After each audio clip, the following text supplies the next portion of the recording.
Sejam bem-vindos ao Futebol e etc. Hoje, fazer uma análise do jogo entre México e África do Sul, né? 2-0 pro México. Tentar fazer uma análise nesse canal de todos os jogos que tiverem da Copa do Mundo. Tentar postar no máximo umas 2 horas depois do jogo sair. Porque assim, eu sou iniciante, então ainda estou com umas dificuldades aqui da questão de gravação e de edição e etc. Mas a gente vai tentando aqui. Fazer uma análise primeiramente sobre o time da África do Sul. O time da África do Sul ele veio bem mais defensivo do que o esperado, eu diria. Porque eles vieram com 5 zagueiros laterais. Eram 5 zagueiros que ficavam realmente laterais. Era um jogo posicional assim nesse quesito. Porque eles não saíam muito. Os laterais, eles não tinham ataque basicamente pelos lados do campo realmente. Os lados do campo eram utilizados só lá na frente com os pontas, às vezes com bolas longas. Mas aqui os laterais, quando a bola chegava neles, era porque eles estavam entrando para fazer parte do meio campo, realmente, do time. Mas apesar de vir com uma linha bastante defensiva, vieram ser um dos pontos que foi bem importante na classificação e nas eliminatórias africanas, o Apoli, se eu não me engano.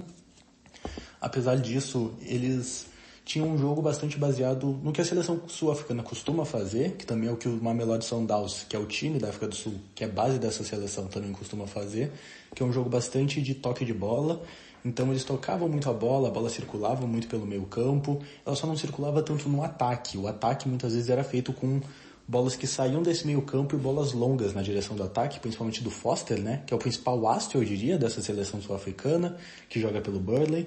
Mas, no geral, a África do Sul fazia mais isso. Eles tocavam bola, eles não saíam muito pelos lados e, de vez em quando ia pro ataque, era mais por uma questão de bolas longas, bolas em profundidade, realmente. Agora, o México ele já veio com uma linha de 4 jogadores, porém que muitas vezes virava uma linha de 3, com os 2 laterais avançando e o Lira, que é o volante, fazendo parte, né, dessa trinca de zaga, basicamente. Só que assim, tem uma diferença bem importante sobre os ataques pelas laterais que o México fazia, que ao contrário da África do Sul, o México explorava muito as laterais rápidas, mas tinha uma certa diferença. Pela lateral esquerda com o Galhardo, você vê que quando a jogada ia para a esquerda, ia para esse lateral, ele ia até o fundo, o ponta, o Quinones, ele muitas vezes entrava mais para o meio campo, às vezes com uma função de segundo atacante, enquanto o Galhardo ele ia até o fundo com as jogadas, geralmente. Então era uma jogada mais de ponta, realmente, que o lateral esquerdo do Galhardo fazia. Agora, o Reis, na lateral direita, você podia ver que muitas vezes, quando a jogada ia pela direita, a bola ia até ele avançava um pouco, só que depois a bola retornava para o meio campo para fazer um ataque mais por ali. Então, por mais que o ponta direita, o Alvarado, algumas vezes tenha sido utilizado, o lateral direito, o Reis, dificilmente ele avançava muito. É uma diferença bem importante no jogo assim do México. Agora, falando sobre o jogo em si, o México ele teve domínio sobre a maior parte do jogo. O jogo ele já começa com uma boa chance de gol do Raul Jiménez, né? Uma bola que é lançada para ele já faz o chute direto na direção ali do gol. Porém, o Rowan Williams, que é o goleiro da África do Sul, ele teve uma ótima atuação. Falar dele depois, quando eu estiver falando sobre as atuações individuais. Mas, no geral, o time do México ele fez um jogo muito mais impositivo sobre o time da África do Sul. Eles ganharam a maioria dos duelos físicos, pelo que eu vi, porque o time da África do Sul ele não é um time muito físico. Ele tem esse toque de bola bom, porém, ele tem 2 questões que eu acho que são bastante importantes e que provavelmente vão fazer com que ele seja o último colocado no grupo.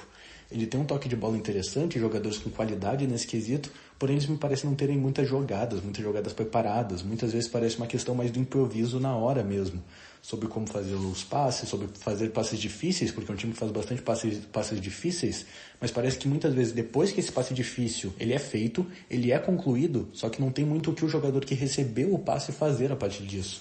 Não tem jogadores próximos muitas vezes. Então acho que essa é uma questão da África do Sul e também a intensidade física. Não é um time que marca alto, mas isso daí acho que já era bastante esperado por mim que estudei assim o time, não esperava de maneira alguma uma pressão alta realmente. Agora nos duelos físicos o time da África do Sul já me decepcionou um pouco, assim.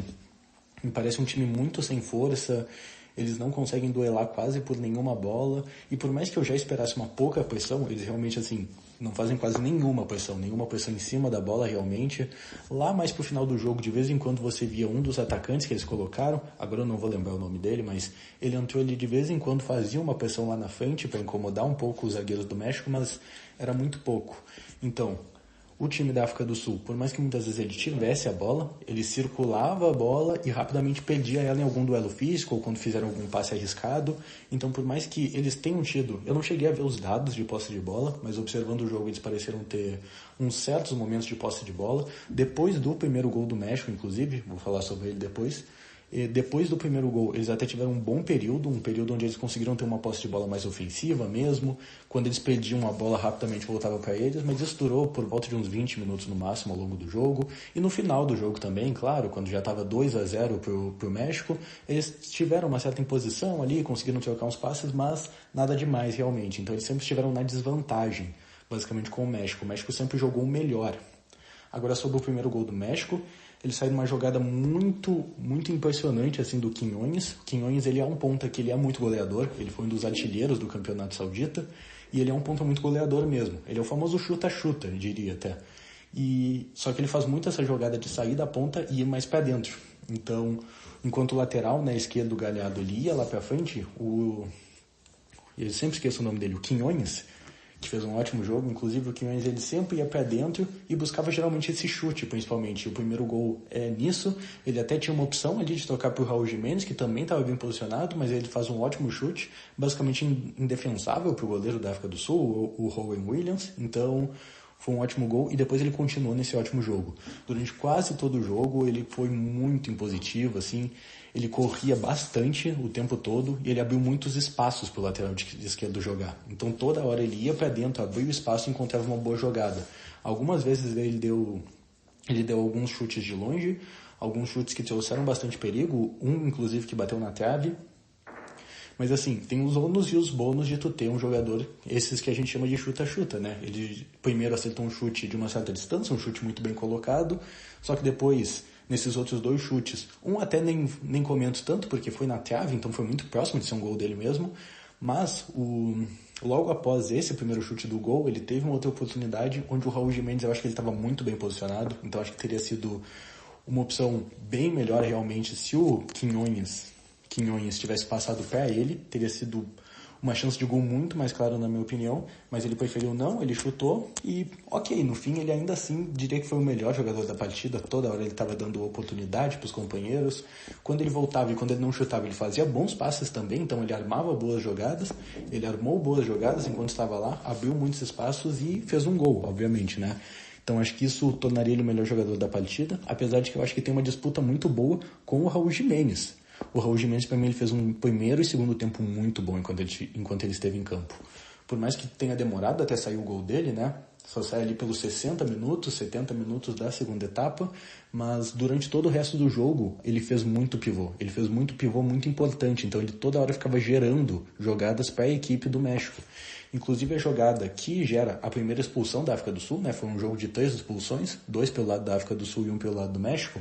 A primeira expulsão ela é gerada em uma jogada que começa pelo Raul Jiménez. O Raul Jiménez está ali, ele faz o pivô, ele consegue passar a bola por quem vem ali no lado, e esse que está ali no lado, ele faz um passe por cima, vai por cima de toda a defesa da África do Sul, chega um jogador do México que chega em uma condição muito boa, basicamente de cara pro gol, ele quase com certeza ia fazer aquele gol, e o jogador da África do Sul ele chega, eu acho que ele nem chega com tanta força até, mas como uma chance muito clara e manifesta de gol, o jogador do México também coloca o corpo dele ali para ser atingido, de certa forma, então é um cartão vermelho que, assim, por mais que o jogador da África do Sul não tenha chego com tanta força, eu acho que é um cartão vermelho bastante justo, na verdade. Então o Raul Jiménez, durante todo o período que ele esteve lá, ele basicamente conseguia fazer ótimos pivôs, ele estava toda hora criando chance para os jogadores do time dele, para os jogadores mexicanos. De vez em quando ele não recebia a bola de costas pro gol para fazer pivô, ele ainda assim conseguia achar bons passes. Então, nesses dois quesitos, eu acho que ele foi muito bem e também é consagrado com um gol lá no final da segunda etapa. No final não, né? Mas próximo do final da segunda etapa, um gol com um cabeceio muito bom, que é uma jogada que começa nele também. Ele também faz o pivô para essa jogada, que acaba chegando lá na ponta direita, que cruza para a cabeçada dele. Um gol muito importante pro Raul Jiménez, pessoalmente, porque a gente sabe que ele teve aquele problema, que ele teve uma concussão, que ele quase perdeu a carreira por conta daquilo, realmente, foi uma questão bem séria. Ele não perdeu a carreira e ele nunca tinha feito um gol em Copa do Mundo. Por mais que ele seja o terceiro maior artilheiro da seleção mexicana, ele nunca tinha feito um gol em Copa do Mundo. Então é um gol muito importante para ele. A gente foi até ele chorando ali, né, na hora da comemoração do gol. Então Eu acho que foi um jogo bastante bom do Raul Jimenez também. Eu acho que até poderia competir, de certa forma, com o jogo do Quinones. Os dois fizeram gol, os dois fizeram uma ótima partida, mas eu acho que o Quinones acabou gerando mais jogadas realmente e ele teve um papel tático muito importante, principalmente. Antes de finalizar, eu só queria também destacar 2 jogadores da África do Sul. Primeiramente, claro, o goleiro, Rowan Williams, ele fez algumas boas defesas. Teve aquela no início já do primeiro tempo, né, com o chute direto do Raul Jimenez que ele faz, mas ao longo do jogo ele fez algumas boas defesas. Outro chute do Raul Jimenez também, que foi na direção do gol, ele defendeu com bastante segurança. Então é um goleiro que já se destacava, ele já se destaca dentro do futebol sul-africano como um ótimo goleiro, e ele fez uma ótima partida realmente. Mas eu também queria destacar um dos zagueiros da África do Sul, o Mbokazi.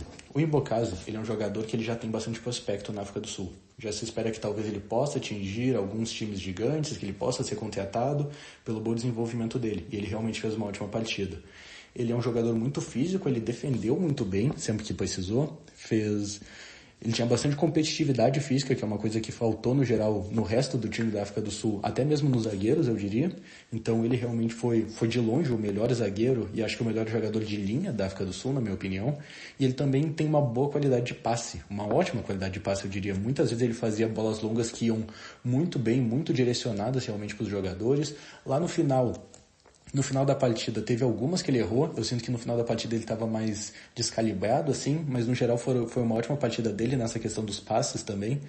Ele fazia ótimos passes para os companheiros e conseguia gerar bastante jogadas. Ele atua, né, no futebol norte-americano, mas é um jogador que tem bastante prospecto e eu acho que realmente foi uma ótima partida dele.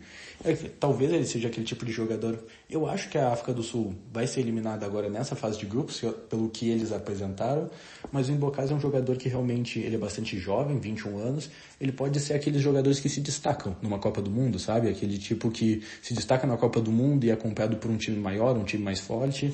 Eu acho que ele tem bastante potencial para isso, realmente. Fez um ótimo jogo com a África do Sul.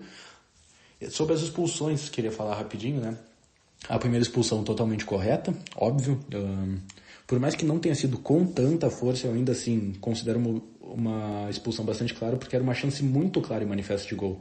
Ele estava literalmente assim, o jogador do México ia sair de frente pro gol. Acho que não tinha nenhuma chance de não colocar aquele cartão. A gente não sabe, né, se ele faria o gol, mas era uma chance óbvia. O segundo cartão da África do Sul foi pro Zilwane, e aqui realmente complicado. Um jogador tão importante para a seleção sul-africana, um jogador que é o 10º artilheiro da seleção sul-africana, pelo que comentaram na transmissão.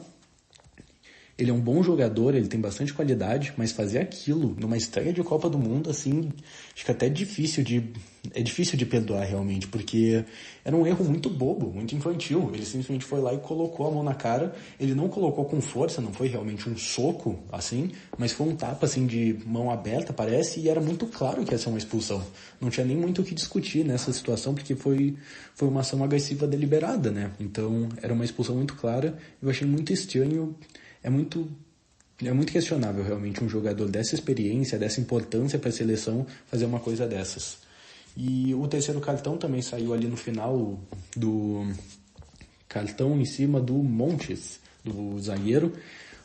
É um cartão que eu entendo, porque estava uma chance bastante clara realmente, e eu diria que eu concordo, porque tem muita gente pensando que foi um exagero, que não precisava realmente ser um cartão vermelho, que se esperava um cartão amarelo. Até na transmissão você percebia, enquanto eles comentavam a falta, a surpresa na hora que foi um cartão vermelho. Mas eu já esperava um pouco isso porque era uma chance clara de gol. Ele estava indo um pouco para fora, o jogador da África do Sul, que eu esqueci o nome agora, né? Ele estava indo para fora, ele realmente tinha dado um tapa para ir mais longe, porém tinha um jogador da África do Sul muito próximo que estava livre para o gol, basicamente, e que o outro zagueiro, o zagueiro do México, não estava conseguindo acompanhar. Então acho que ia vir uma chance muito clara de gol, realmente. Então, eu realmente entendo esse segundo cartão vermelho, entendo também quem acha o exagero, só que eu acho que ele foi bem aplicado. Então, no geral, uma boa arbitragem do Wilton Pereira Sampaio, né? Um jogo bem menos travado do que podia se esperar pela arbitragem dele, mas eu acho que foi um bom jogo de estreia da Copa do Mundo. O México demonstrou a força que eles têm, a força que eles têm dentro de casa, e eu acho que eles vão passar em primeiro do grupo. Teoricamente a disputa pode ser com a Tchequia, só que eu acho que é um grupo relativamente equilibrado. Achava um pouco mais isso antes desse jogo a respeito da África do Sul, me decepcionaram um pouco no quesito físico, mas eu ainda acho um grupo que pode reservar surpresas, mas eu acho que o México vai se classificar. E o outro que eu acho que a gente tem que ver agora, né? Vai ter o jogo entre Coreia do Sul e Tchequia, pra gente também dar uma olhada no nível das duas equipes. Mas no geral foi um bom jogo, o jogo de estreia de Copa do Mundo, o mesmo de 2010, né? Se repetiu, esse confronto direto, esse confronto em 2 tempos, né? Que demorou tanto tempo para ter a revanche, mas foi um bom jogo de Copa do Mundo, então um bom início para essa Copa. Copa é sempre muito bom, né? A gente tem esse sentimento de frescor no futebol, porque a gente costuma ver sempre os mesmos jogadores, os mesmos times, e ver uma Copa do Mundo onde a gente costuma ver muitos jogadores diferentes, estilos de jogo diferentes, sempre traz esse frescor, né? Mas enfim, começou aqui a saga de tentar cobrir todos os jogos dessa Copa do Mundo, e agora é só esperar que daqui a pouco tem que fazer análise também do próximo jogo, né? Coreia do Sul e Tchequia. Até!